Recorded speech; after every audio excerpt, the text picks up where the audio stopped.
In the summer of 1874, I was in Liverpool, and having finished my business, I felt that a long sea voyage would be agreeable. So instead of embarking on one of the many fine passenger steamers, I booked for New York on the sailing vessel Morrow.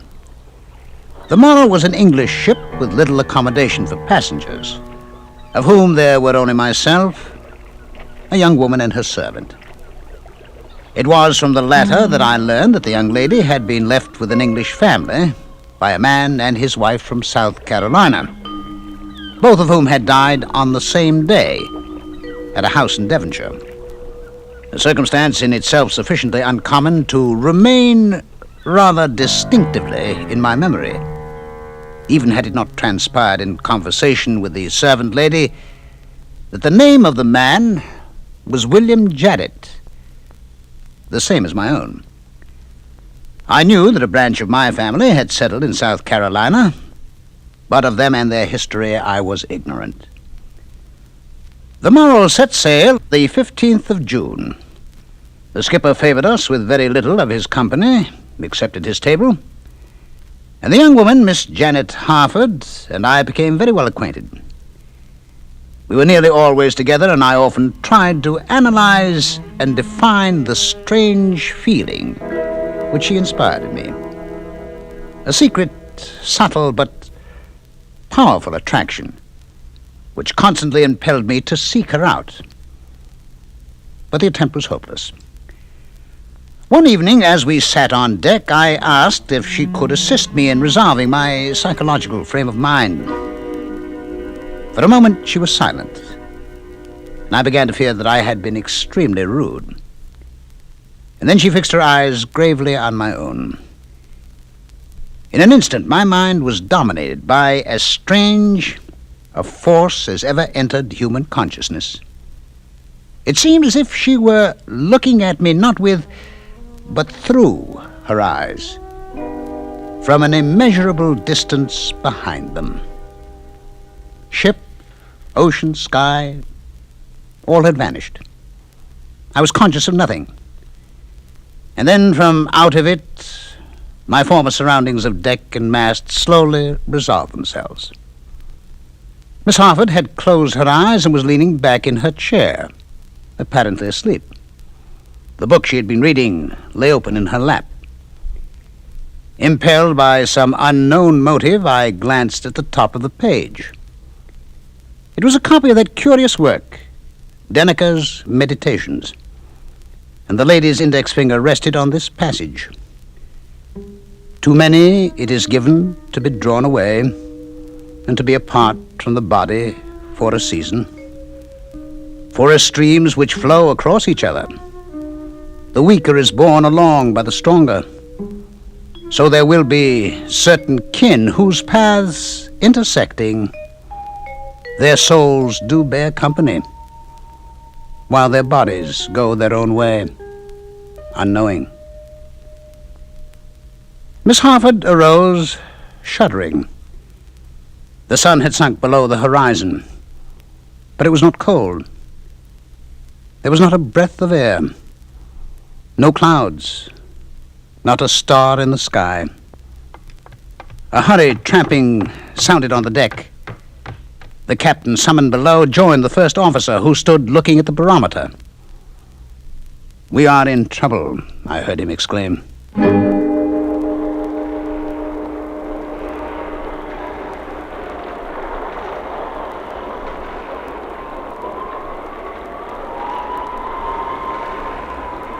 An hour later, the body of Janet Harford, invisible in the darkness and the spray, was torn from my grasp by the cruel whirlpool of the sinking ship, and I fainted in the cordage of the floating mast to which I had lashed myself.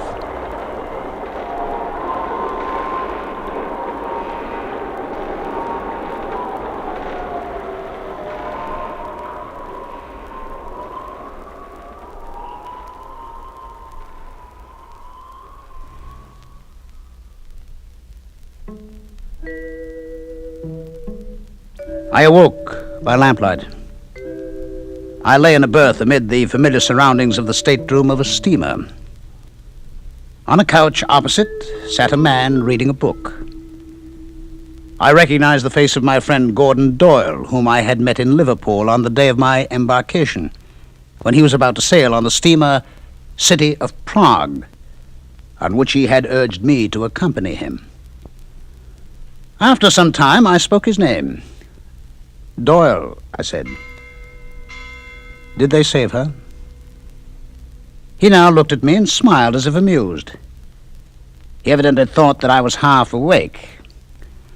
"Her? Who do you mean?" he asked. "Janet Harford," I replied. His amusement turned to amazement, and he stared at me, saying nothing. "You will tell me after a while," I continued. "What ship is this?" Doyle stared again, and then replied, "The City of Prague, bound from Liverpool to New York. 3 weeks out with a broken propeller shaft. Principal passenger, Mr. Gordon Doyle. One lunatic, Mr. William Janet. The two travelers embarked together, but they are about to part, it being my firm intention to pitch you overboard." I sat upright. "Do you mean to say that for 3 weeks I have been a passenger on this vessel? Have I been ill?" "Yes, to the first question, and no to the second," replied Doyle. "Doyle," I cried, "there is a mystery here. Please be serious. Wasn't I rescued from the wreck of the ship Morrow?" Doyle changed color and approached me.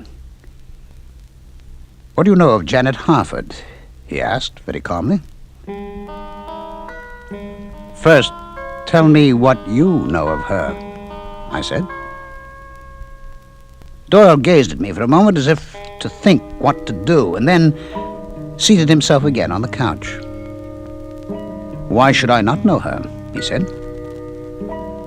"I am engaged to marry Janet Harford, whom I met a year ago in London. Her family does not approve, and we eloped, or are eloping, in fact. For on the day you and I boarded this steamer, she and her servant were boarding the ship Morrow. She would not consent to go in the same vessel with me, and it had been decided that she would take a sailing vessel in order to avoid detection. I am now afraid that this broken shaft may detain us so long that the Morrow will get to New York before we do, and the poor girl will not know where to go. By the way, she is only an adopted daughter of the Harfords. Her mother was killed by being thrown from a horse, and her father killed himself the same day. The Harfords adopted her, and she grew up believing that she was their daughter." I lay still in my berth. I hardly breathed. And finally I said, "Doyle, what book are you reading?" "Oh," he replied, "it's called Denneker's Meditations. Janet gave it to me. She happened to have 2 copies. He tossed me the volume, which opened as it fell to a marked passage. To many it is given to be drawn away and to be apart from the body for a season. For as streams which flow across each other, the weaker is borne along by the stronger, so there will be certain kin whose paths intersecting, their souls do bear company, while their bodies go their own way, unknowing." She has a singular taste in reading, I managed to say. "Yes," he said.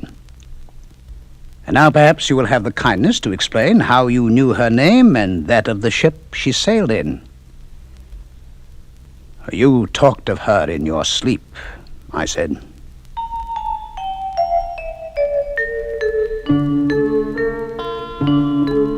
A week later, we were towed into the port of New York, but the Morrow was never heard from again.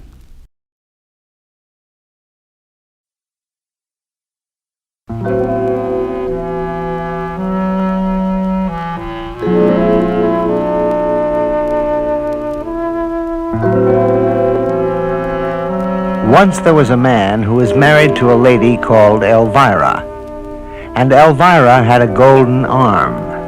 It was solid, shining gold. It ran from her shoulder right down to her fingers. Elvira was very proud of her golden arm, so proud that before she went to sleep at night, she would say to her husband, "If I happen to die, promise me you'll bury me with my golden arm." And he always said he would. Night after night she would ask him, and night after night he would promise.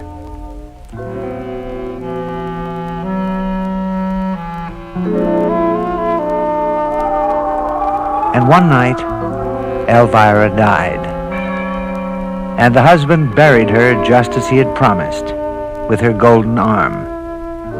And life went on for the husband. He was lonely, naturally. He had his work on the farm, he had his friends, but things weren't the same. He couldn't seem to pay attention to his work, and things went from bad to worse. And little by little, he sold the farm animals, then the carts, then the barn. And lying in bed one night, he began to think about Elvira and her golden arm. He thought about what he could do with all that gold. And it seemed a shame that Elvira's arm was buried deep in the ground. And the more he thought, the more he had to have that arm.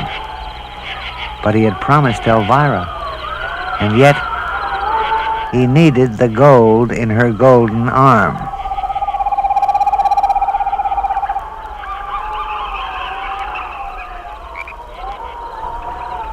At midnight, he got out of bed, dressed in his warmest clothes because it was bitter cold outside. He took his lantern and a shovel. There was no moon, and he walked in the black night to Elvira's grave, the lantern shining on the road in front of him, making shadows that half scared the man to death. And if he didn't want that golden arm so badly, he would have turned around and gone home, where it was safe and warm. He came to Elvira's grave. The ground was hard because of the cold, but he dug and he dug. The hole got deeper and deeper. The night became colder and colder. And he finally reached Elvira's coffin.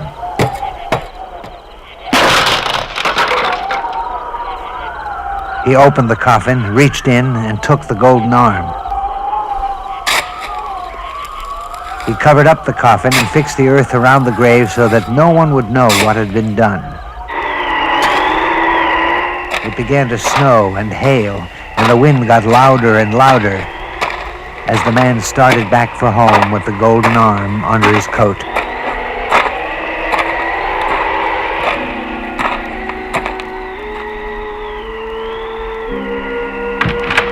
He lit a fire, warmed himself, and looked around for some place to hide the golden arm. The only place that was safe, he thought, was under the covers of his bed. He jumped into bed and tried to keep warm, but the golden arm was cold, very cold, and the man shivered and shook. He tried to sleep, but somehow he couldn't. He tried to close his eyes, but he was afraid to keep them shut. He didn't know why. Maybe it was the wind that was keeping him awake, because it got louder and louder, and then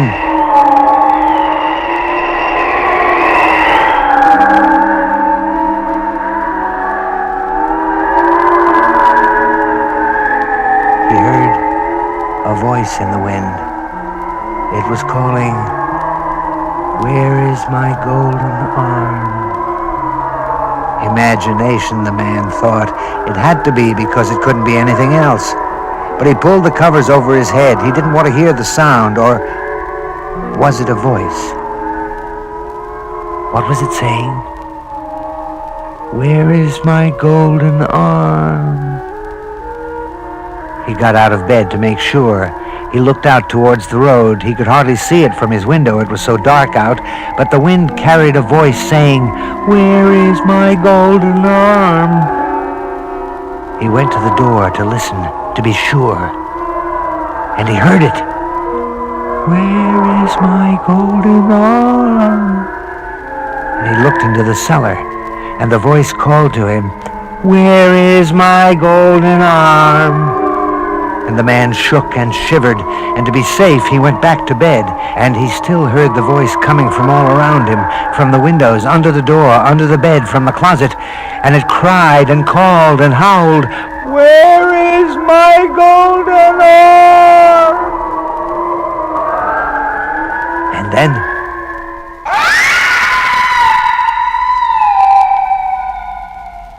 he saw it.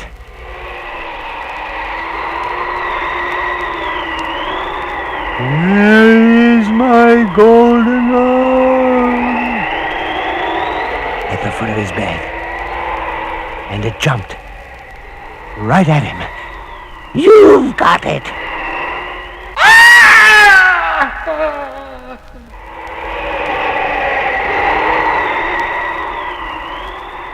They say that whenever the wind howls late at night, that it's Elvira coming to find her golden arm. Do you have it?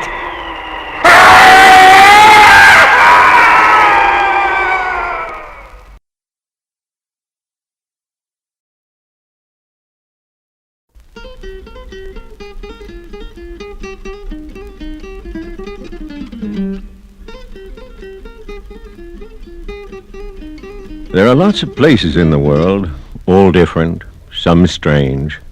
But there's one thing every country has: people and ghosts. And this is a story about a man who played a guitar in a city called Paramaribo in Suriname, which is in Dutch Guiana, which is in South America, which is in the Southern Hemisphere, which is on this world, which has many strange things on it. Now this man in Paramaribo played a guitar, and he played it very well. He would play it in the streets, and the people liked it so much they would pay just to hear him play. He was probably the best guitar player in the whole country.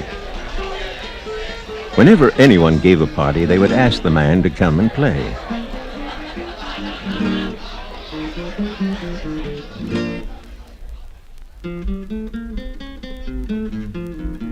And he would play until very late in the night.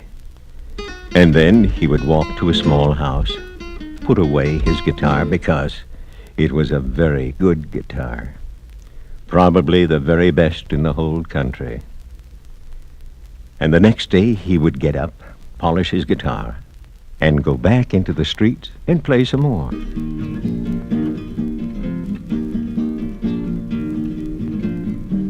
One day, the richest man in Paramaribo came to see him. "My friend," the richest man said, "I am having a party, and it wouldn't be a party without you to play." The guitar player was flattered and said he would come, of course. The night of the party came. The huge house was filled with people, and the guitar player was there. "My friends," the rich man called out, "the best guitar player in the whole world will play for us."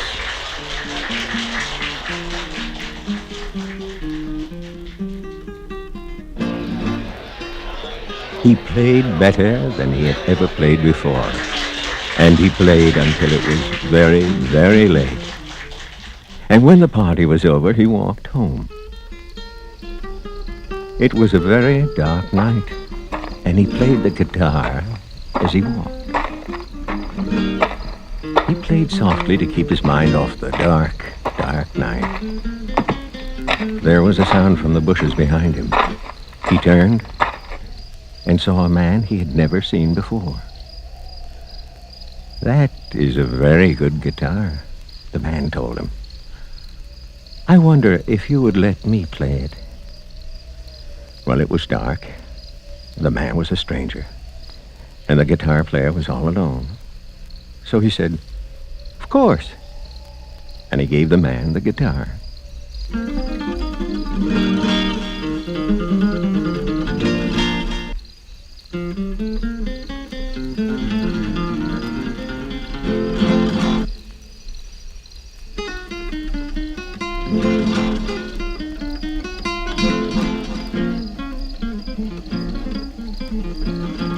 The stranger played better than even the man.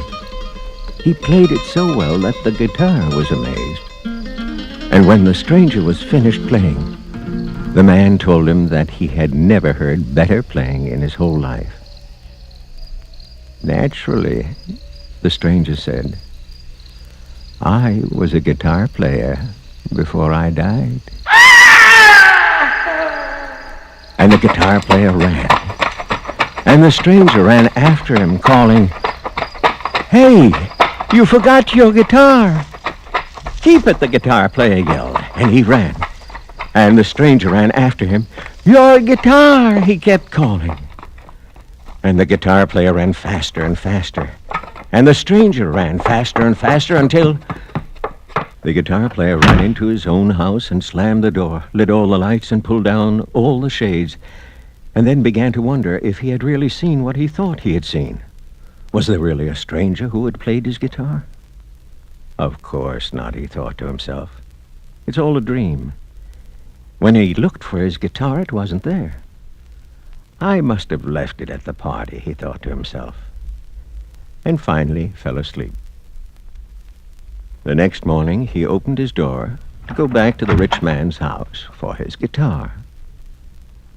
And there, on the doorstep, was the guitar. Here's your guitar, a voice said. And the man never played his guitar again.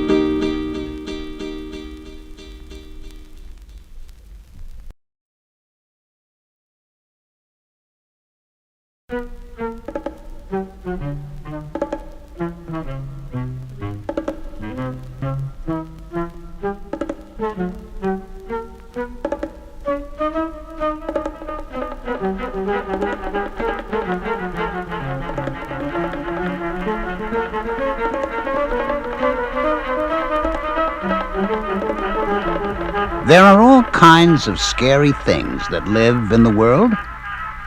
Ghosts, vampires,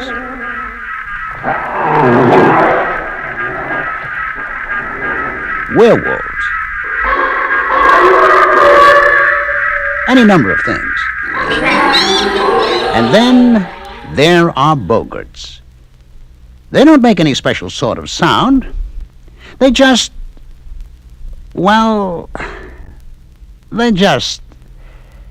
and if you really want to know if there's a boggart around, do you really want to know? Well, any sound that is not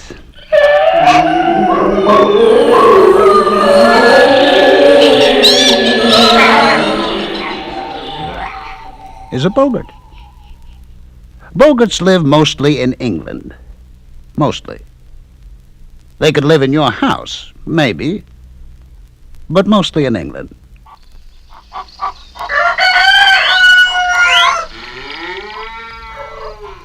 Once there was a farmer and his wife, and they had a boggart. How did they know? It's hard not to know. A boggart is something nobody wants to have around. They're an awful lot of trouble. Late at night, they move around the house.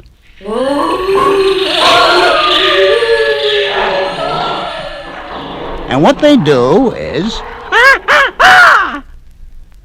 they pull the covers off people.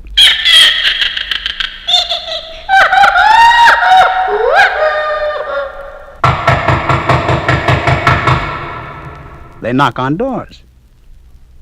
And when the farmer would get out of bed to see who was there was no one. Sometimes the boggart would find new ways to get people out of bed. And the farmer's wife would get up to see if the children were all right. Of course they were. Just sleeping peacefully without blankets, because the boggart pulled them off.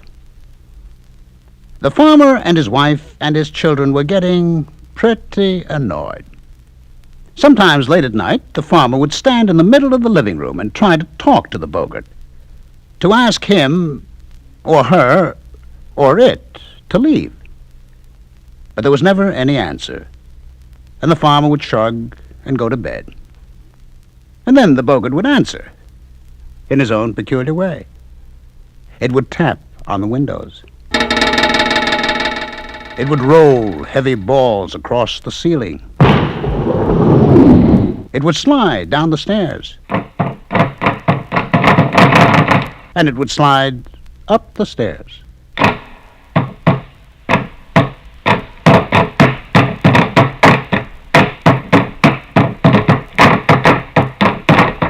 And one night, because everyone, the farmer, his wife, and all the children, tried talking to the boggart, asking it to please go away. Please let them have a night's rest for once. Please find somebody else to bother. The boggart answered them. No, it didn't talk. They don't talk except when it's really absolutely necessary. What the boggart did was this.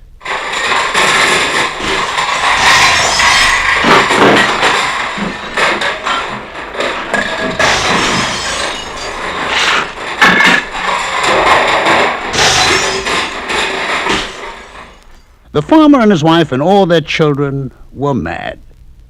Very mad. And they decided once and for all they wouldn't pay attention to the boggart. When it pulled off their covers, they pulled them back on. When it woke them at night, they rolled over and pretended to go back to sleep.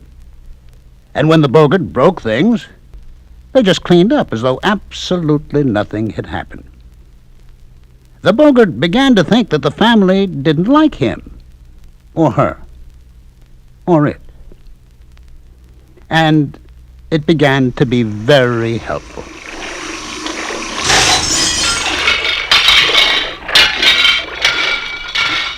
It washed the dishes, sometimes. And because it was what it was, it threw a dish every once in a while.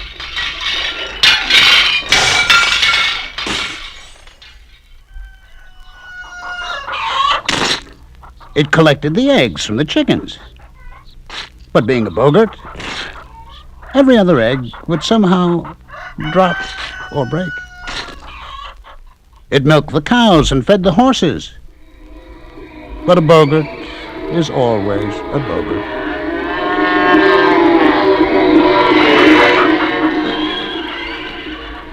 So, it tied the horses' tails to the cows' tails and let them loose in the barnyard.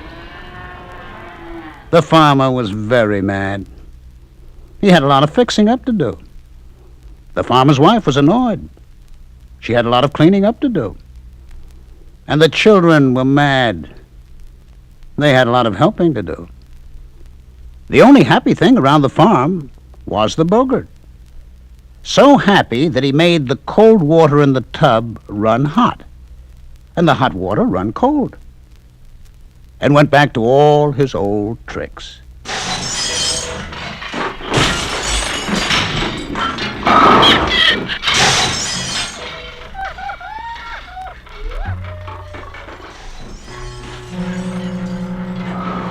There was only one thing to do. The farmer told his family that if they couldn't get rid of the boggart one way, they'd do it another. They'd move. Well, did you ever try to move with a boggart in the house?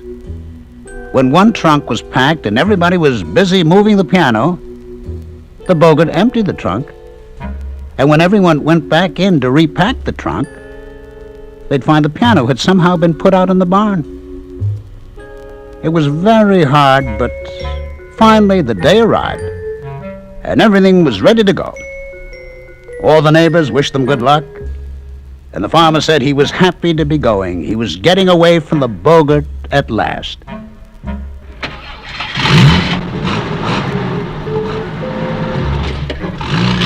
Everyone was in the car, and they were off to their new farm, free at last. And then they heard a voice. Well, here we go. At last. We're off. Said the boggart.